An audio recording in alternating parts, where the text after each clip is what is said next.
He studied the alien race until their queen claimed him. The blood wasn't red. Elliot Vance stood frozen in the airlock of the alien warship, his breath fogging the inside of his helmet as he stared at the viscous midnight blue liquid pooled across ornate metal floors. The substance caught the light from his suit's shoulder lamp in strange ways, seeming to shimmer with an inner luminescence even as it congealed. His hands trembled inside his gloves.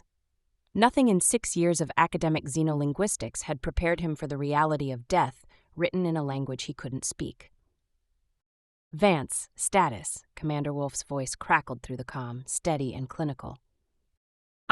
Elliot swallowed hard, tasting recycled air and his own fear. "There's a lot of blood, sir." "Blue. The corridor ahead is clear, but something happened here, something violent." "Copy that. Stay with the team. Chen, keep your med kit ready." Dr. Amara Chen appeared at Elliot's shoulder, her compact frame nearly swallowed by her environment suit. She touched his arm briefly, a gesture of comfort that did nothing to slow his racing pulse. Ahead, 2 security officers moved with weapons raised, their movements economical and practiced. Elliot felt acutely aware of his own uselessness. A linguist, not a soldier. His expertise was in dead languages, not dying people. The Ascari warship groaned around them, its architecture both beautiful and alien. The walls curved in organic patterns, decorated with intricate etchings that might have been writing or artwork or both. Elliot's academic instinct fought with his terror, part of him desperate to stop and document everything while the rest screamed to run. The distress beacon had been broadcasting for 3 days before the Meridian intercepted it, deep in interstellar space where no ship should have been adrift. They passed through a junction where the walls were scorched black, the metal twisted by weapons fire. More blood here, splattered in patterns that suggested panic and pursuit. Elliot's training kicked in automatically, his mind cataloging details. Drag marks leading toward the ship's interior, the way the blood pooled in lower gravity sections, the distinctive scent filtering through his suit's scrubbers. Something sharp and metallic with an underlying sweetness that made his stomach turn. "Command chamber ahead," one of the security officers reported. Doors partially open, picking up a heat signature inside. Wolf's voice tightened. "Weapons ready? Vance, stay back until we clear the room." But Elliot was already moving forward, drawn by something he couldn't name. Through the gap in the massive door, he caught a glimpse of grandeur. A chamber with soaring ceilings, walls adorned with banners bearing symbols he recognized from his research. A royal vessel. His breath caught. If this was what he thought it was. The security team pushed through, and Elliot followed before anyone could stop him. She was collapsed against a raised dais at the chamber's center, her body folded in on itself in a way that spoke of exhaustion rather than death. Elliot's first coherent thought was that nothing in the archival images had captured the reality of an Ascari warrior. She was huge, easily 7 feet, even crumpled as she was, her armor cracked and leaking what might have been hydraulic fluid or blood or both.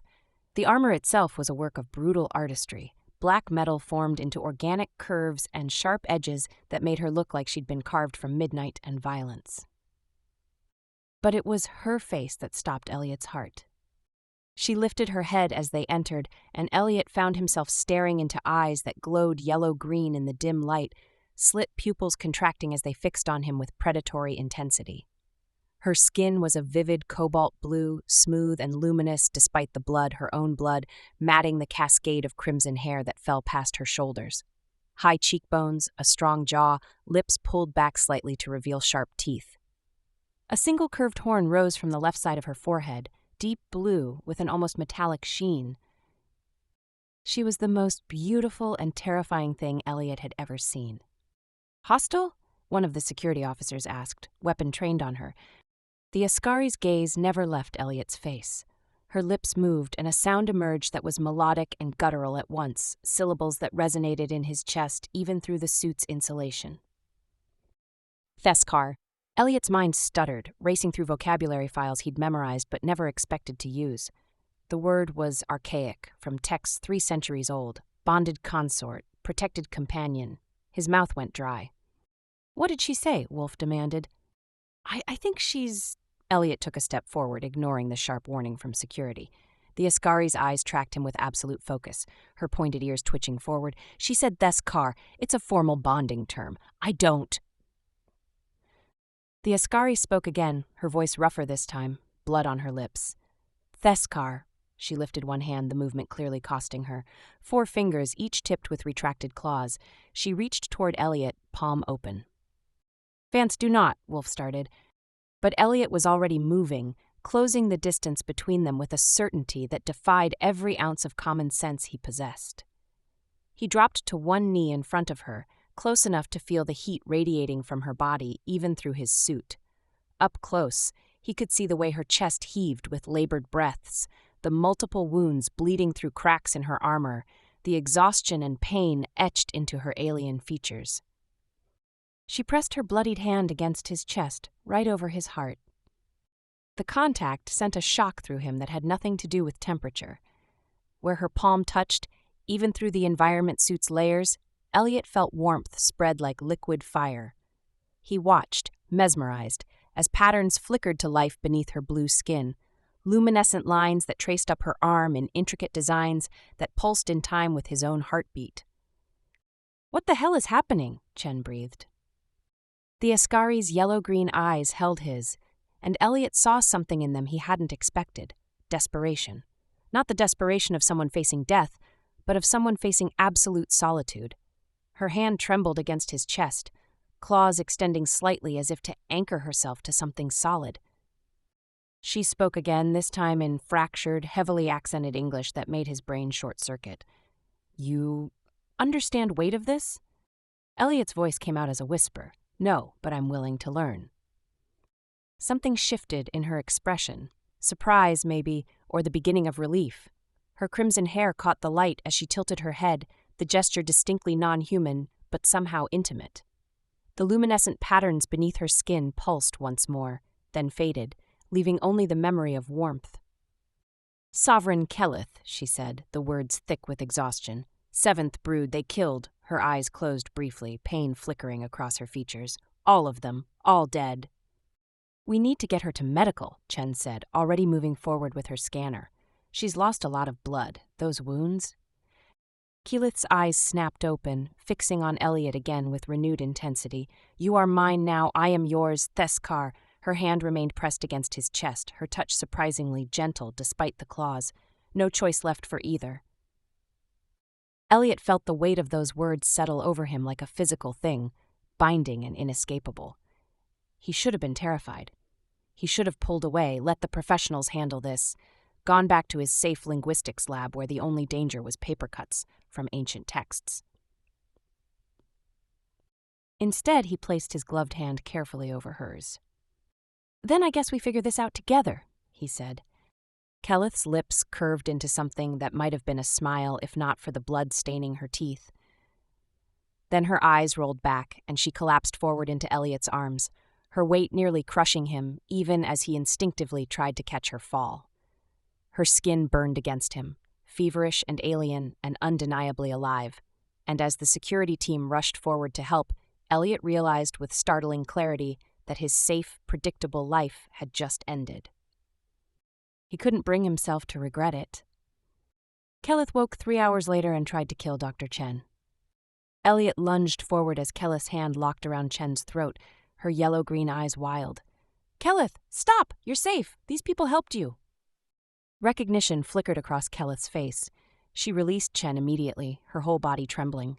"I am sorry. Human fragility. I forget." Chen coughed, adjusting her glasses. "Perfectly normal reaction. Now lie back before you tear those sutures." Keyleth's eyes found Elliot's. "The bond it took?" He nodded, feeling that luminescent warmth still humming beneath his skin. "Then you are stuck with me, Dr. Vance." Her expression held no humor. "I hope you do not regret mercy." Over the following days, Elliot spent nearly every waking hour with Kelith.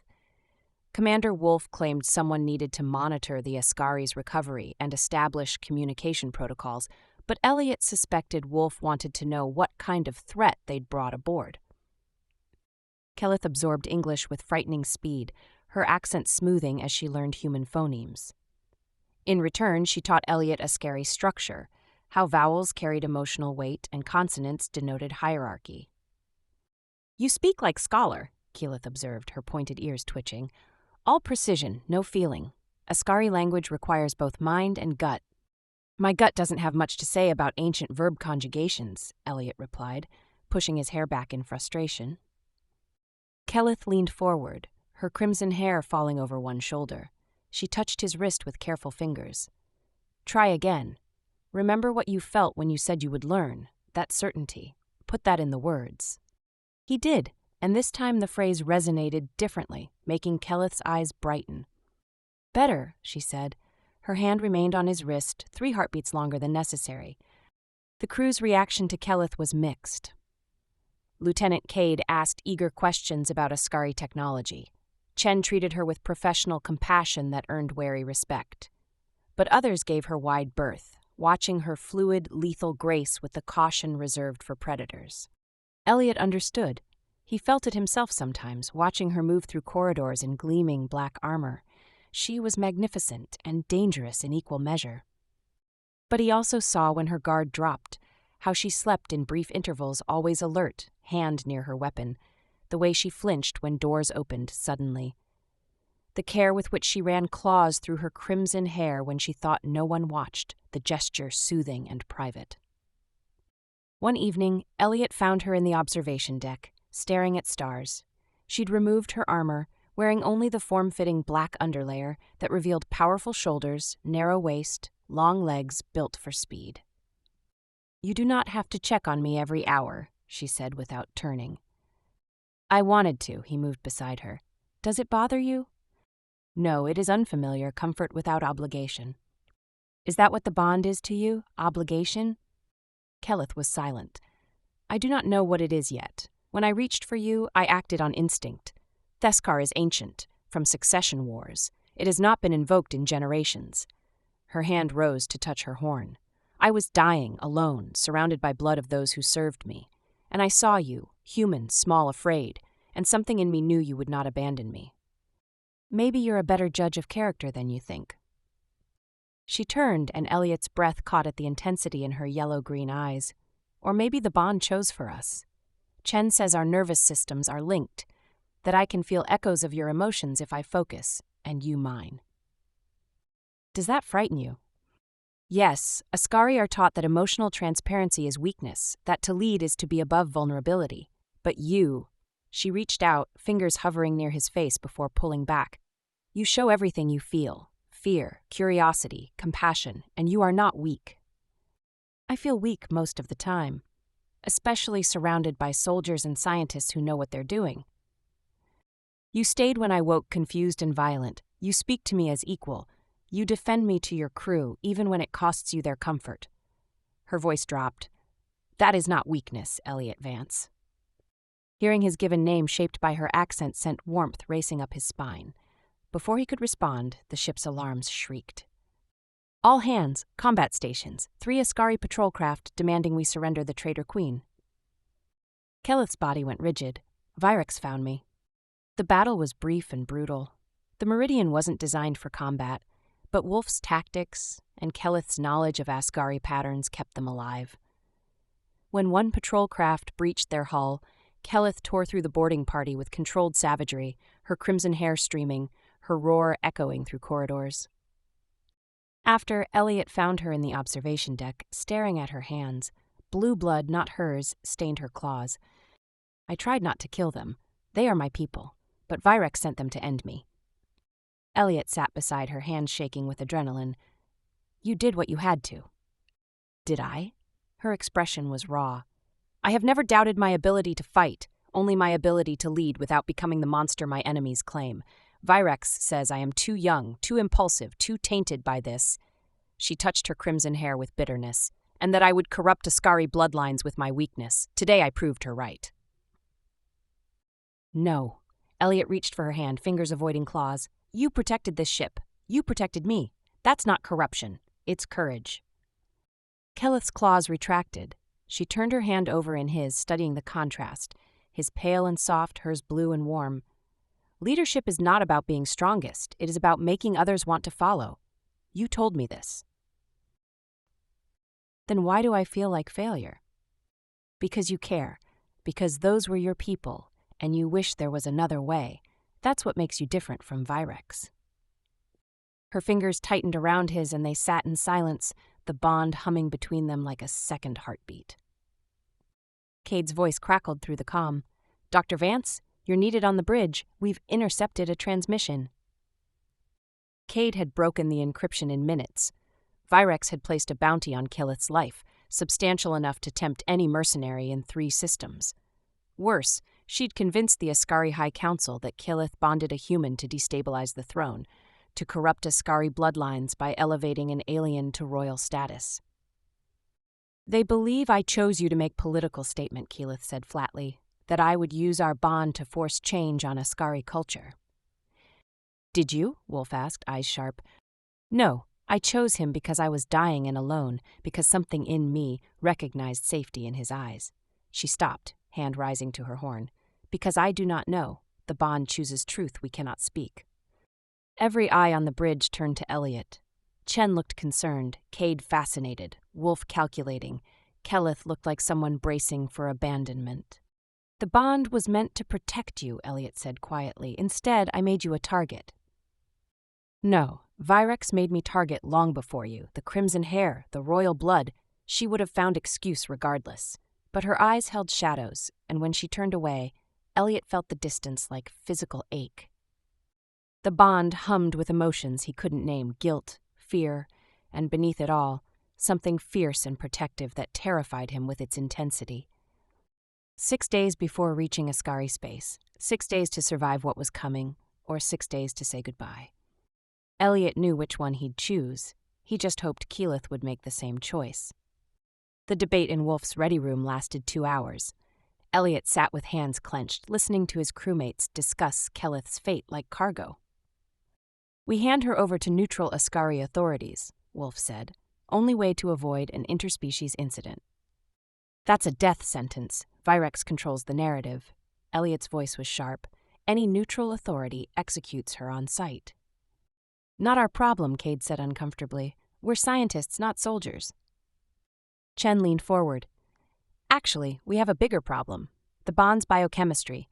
It's triggered genetic compatibility markers in both their systems. Severing it prematurely could cause severe psychological trauma, possibly physical pain." "How severe?" Wolf asked. "Unknown, no precedent, but the neural pathways," Chen shook her head. "Separating them could be like severing part of their nervous systems." Elliot felt cold. He'd felt the bond humming beneath his skin, but hearing it quantified made it inescapable. "Then what do you suggest?" Wolf asked. "Stop treating Kellith like a problem," Elliot said. "Start treating her like someone who deserves a chance." Wolf studied him. "You're personally compromised, Vance." "Yes, and I'm telling you abandoning her would be wrong. Not just for her, for us." The meeting ended without resolution. Elliot found Kellith in her quarters, spine rigid. "You do not have to fight for me. I heard the debate. Your crew is right." "Don't do that. Don't make this decision for me." Kellith turned, cold fury in her yellow-green eyes. "The bond was mistake. I should never have dragged you into my failure." "Your failure? Virex murdered your court. That's betrayal, not failure." "And now I run while my people suffer." Her voice cracked. "You should return to your safe life. Forget the foolish queen who thought she could be more than they said." "No." Elliot closed the distance, heart hammering. "You don't get to decide what I deserve. I chose to stay, to learn your language, to fight beside you. If you think that was only obligation, you don't understand me at all." Kellith's anger shattered. "I am terrified, Elliot, not of dying, of failing everyone who believed in me, of proving Virex right, that I am too impulsive, too emotional, too corrupted by this." She touched her crimson hair. "They see dangerous bloodline, unpredictable, unfit to lead. I see someone who cares so much she's afraid of her own heart. Your passion isn't a flaw. It's what makes you worth following." Her eyes met his, vulnerable and searching. "You truly believe that?" "I know it." His fingers found hers, threading between retracted claws. "Fear doesn't make you weak, it makes you real." Kellith's breath caught. Her free hand cupped his face, blue skin warm against his cheek. "You are unexpected gift, Elliot Vance. Good thing the bond didn't ask what we deserved. He leaned into her touch, feeling connection pulse between them, not just biochemistry, but something deeper, chosen. She pulled him closer, forehead resting against his. Her crimson hair fell around them, and Elliot felt her heartbeat through the bond, matching his own. They stayed like that, breathing together until the comm chimed. Dr. Vance, Dr. Chen requests your presence in medical. Urgent. Chen and Cade were waiting. We decrypted another transmission, Chen said. This one's different. The holographic display flickered to life, showing an elderly Askari woman with pale periwinkle skin and white-streaked crimson hair in elaborate braids. Her single horn bore silver rings, her yellow-gold eyes fierce with intelligence. Sovereign Kelith of the Seventh Brood, if you live, know you are not alone. I am High Matron Sivala. I served your mother before she fell. I have rallied loyalist forces, scattered and hunted. Virex controls the capital and High Council, but not all Askari hearts. Come to Haven Station in the Threshold Sector. We will shelter you and prepare for the challenge. The Crimson Bloodline is not finished. Not while I draw breath. The message ended. Kelith stood frozen, hand pressed to her mouth. Sivala, she trained me as a child. I thought Virex killed her. She's alive, Elliot said, hope surging, and she has support for you. Haven Station is deep in contested space, Cade said, pulling up navigation. Passing through human and Askari patrol zones, everyone's been warned you're dangerous. Then we go around, Elliot said. That adds 8 days, Wolf said from the doorway, expression unreadable. 8 days we may not have. Kelith straightened. I will not ask your crew to risk themselves further, Commander. Give me a shuttle. Absolutely not, Elliot said. I'm not giving you a shuttle. Wolf's gray eyes moved between them. I'm taking the Meridian to Haven Station. Full crew. Elliot stared. Sir? You were right, Vance. This isn't about avoiding an incident. It's about doing what's right. Your High Matron offers alliance. Refusing would be bad diplomacy. Wolf turned to Kelith. I'm a pragmatist, not a coward. Kelith's voice was rough. I am in your debt, Commander. Save it for after we survive. Cade, plot the safest route. Chen, make sure our guest is ready. Vance, take full responsibility for this decision. If it fails, it's on you. I accept. After the others left, Kelith pulled Elliot into an empty corridor, her hands framing his face. You would risk everything for me. Yes. Why? Elliot covered her hands with his own. Because when I look at you, I don't see a failed queen or corrupted bloodline. I see someone extraordinary who deserves a chance to prove everyone wrong, and because the bond stopped being just biology somewhere along the way. I choose this, Kelith. I choose you. Her yellow-green eyes shimmered. She kissed him with desperate tenderness, her lips soft despite their alien shape. She tasted like possibility and fear and hope tangled together. Elliot responded, his hands sliding into her crimson hair, feeling warmth of her skin and rapid pulse at her throat. When they broke apart, both breathing hard, Kelith pressed her forehead to his. I choose you too, she whispered in Askari, then repeated in English. Whatever comes, whatever the cost. The bond between them flared bright, no longer a chain but a bridge, connecting not just their nervous systems but their futures, inextricably and irrevocably. The Meridian set course for Haven Station. 6 days through dangerous space, hunted by Virex's forces and suspected by human authorities. 6 days to prepare for the confrontation that would determine not just Kelith's fate, but the future of 2 species learning to trust across an impossible divide. In her quarters that night, Kelith sat with armor removed. Elliot sat beside her and she took his hand, studying their joined fingers in dim light. The old texts say Theskar is sacred, that those who bond share not just life but destiny. I always thought it superstition. And now? Now I think destiny is what we make when we choose to stand together. She turned to him, crimson hair catching light. You have given me something no Askari ever could. Not just safety, but freedom to be uncertain and still be worthy. To fail and still deserve another chance. You gave me something, too. The courage to believe I matter, that being afraid doesn't mean being useless. She smiled then, the first genuine smile he'd seen, warm and unguarded. Then we are even, Elliot Vance. Not even close, he squeezed her hand, but we have time to figure it out. Outside the viewport, stars stretched endlessly. But inside, in quiet of shared space and shared breath, certainty bloomed like fire, fierce and fragile and entirely their own. Haven Station sprawled across the void like a mechanical city, its docking bays crowded with ships from a dozen species. Elliot felt Kelleth's tension through the bond as they walked the crowded corridors, her hand resting on the small of his back in protective habit. Beings stopped to stare. The cobalt-skinned queen with flowing crimson hair walking beside a human drew attention like gravity. Some stares held curiosity, others hostility. Kelleth's single horn caught the harsh station lights, and Elliot noticed how she held her head high despite the weight of those watching eyes. "You carry yourself like royalty," he murmured.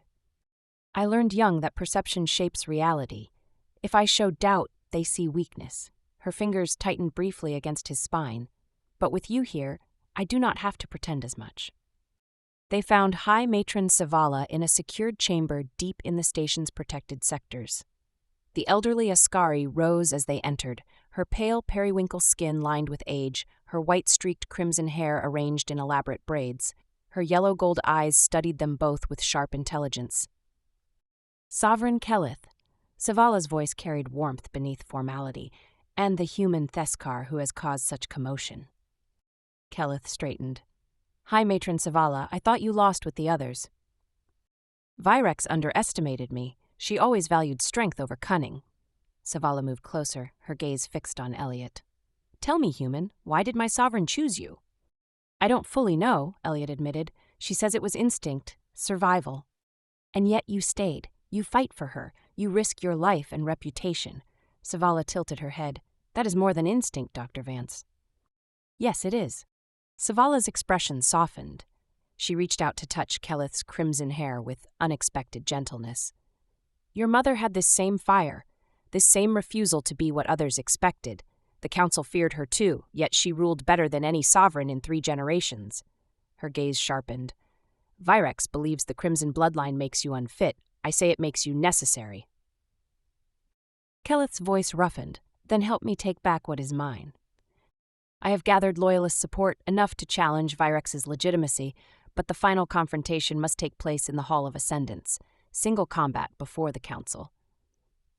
Savala's expression turned grave. "You are still recovering. Virex is brutal and undefeated." Elliot's stomach dropped. "There has to be another way." "There is not. Ascari law demands it." Kelleth's hand found his beneath the table, claws carefully sheathed. "I accept these terms." That night aboard the Meridian, Elliot found Kelleth in the training bay, running combat sequences with savage precision. Sweat gleamed on her blue skin, her crimson hair pulled back in a warrior's knot. She moved like violence given form, but he saw the tremor in her hands when she stopped. "You're afraid," he said, not a question. "I am not strong enough. My wounds are barely healed. Virex will use my weakness against me." Elliot crossed to her, taking her face in his hands. "Strength isn't just about winning fights. It's about choosing to stand even when falling is easier. You taught me that." "I told you that to comfort you. I did not believe it myself." "Then believe it now." His thumb traced the curve of her horn. "You don't have to be the strongest, Keyleth. You just have to be yourself. That's enough." She kissed him then, desperate and searching. Her lips were warm, her body pressed against his with urgency that spoke of fear and need tangled together. Elliot responded, his hands sliding into her hair, feeling her pulse race beneath his touch. "If I fall tomorrow," she whispered against his mouth. "You won't. But if I do, know that I do not regret this, any of this. You gave me something I never thought I could have." Her yellow-green eyes held his. "You gave me choice." "Then choose to win," Elliot said, "because I'm not ready to lose you." The Hall of Ascendants was ancient stone and metal, its walls carved with the history of Ascari rule. Elliot stood at the arena's edge, watching as Kelleth faced the assembled council, matrons in ceremonial armor, their expressions ranging from curious to hostile. Virex entered from the opposite side. She was broader than Kelleth, her slate-gray skin marked with ritual scars, her twin horns curved back like weapons, her solid black eyes fixed on Kelleth with cold satisfaction. "The pretender returns," Virex said, her voice carrying through the hall. accompanied by her human pet. "Tell me, girl, does he fight for you as well?" "He does not need to." Keleth's voice was steady. "This is between us, Thane Virex. You murdered my court and stole my throne. I am here to reclaim it. You were never fit to rule, too young, too impulsive, too corrupted by that cursed red hair." Virex's lip curled. "Bonding a human only proves what I always knew. You would destroy Ascari purity for your own weakness." "No." Keleth stepped forward, her single horn catching light like a blade. "I would transform it. Leadership is not about being feared, Virex. It is about being trusted. You rule through terror. I will rule through choice." The combat began without ceremony. Virex launched herself forward, using superior weight and twin horns to try to overwhelm Keleth immediately. The clash of their bodies echoed through the hall, brutal and unforgiving. Elliot watched, his heart hammering, feeling every impact through the bond. Keleth was faster, her movements fluid where Virex was blunt, but the older warrior had strength and experience. Blood, midnight blue, began to stain the arena floor. Keleth faltered, Virex's horn grazing her shoulder. She stumbled, and Virex pressed the advantage, driving her back toward the arena's edge. Elliot met Keleth's eyes across the space. Through the bond, he felt her exhaustion, her fear, her desperation. But he also felt her resolve, the part of her that refused to surrender, that chose to stand even when falling seemed inevitable. She didn't need him to save her. She needed him to believe in her. "You are enough," he called out, his voice carrying through the hall, "exactly as you are." Keleth's yellow-green eyes blazed. She twisted, using Virex's momentum against her, and the fight shifted. Speed over strength, adaptability over brute force. Her crimson hair whipped as she moved, beautiful and deadly in equal measure. The final blow came not from overwhelming power, but from precision. Keleth's claws found the gap in Virex's armor, and the older warrior fell, blood pooling beneath her. The hall erupted in shock and reluctant approval. Keleth stood over her defeated enemy, breathing hard, her armor cracked and her body bearing new wounds.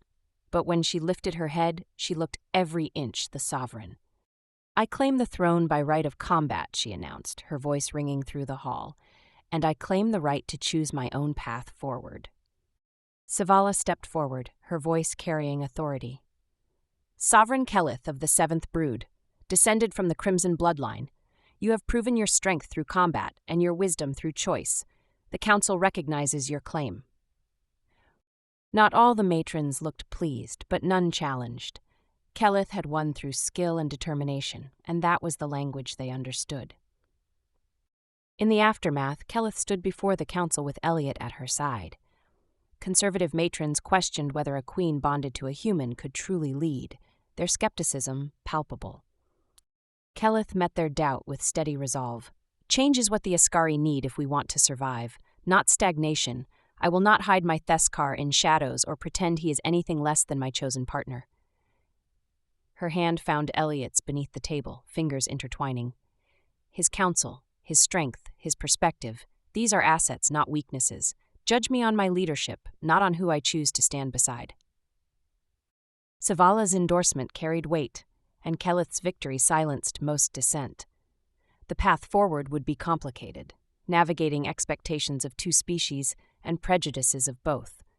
But as Keleth's yellow-green eyes met Elliot's during the first council session, her fingers tightening around his, he understood that complicated didn't mean impossible.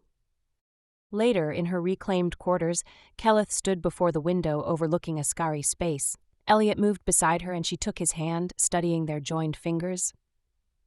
"I have won my throne," she said quietly, "but I have lost the luxury of hiding what I feel. Is that so terrible?" "No." She turned to him, her crimson hair catching starlight. "You gave me freedom to be uncertain and still be worthy, to fail and still deserve another chance. That gift is worth any cost. You gave me something too, the courage to believe I matter." She smiled, warm and unguarded. "Then we have changed each other." "Yes," Elliot squeezed her hand, "and we'll keep changing, together."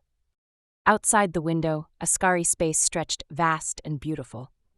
Inside, in the quiet of shared breath and shared future, two people stood bound by choice and biology, and something deeper than either, a connection that transcended species and proved that love, in all its forms, could bridge even the widest divide.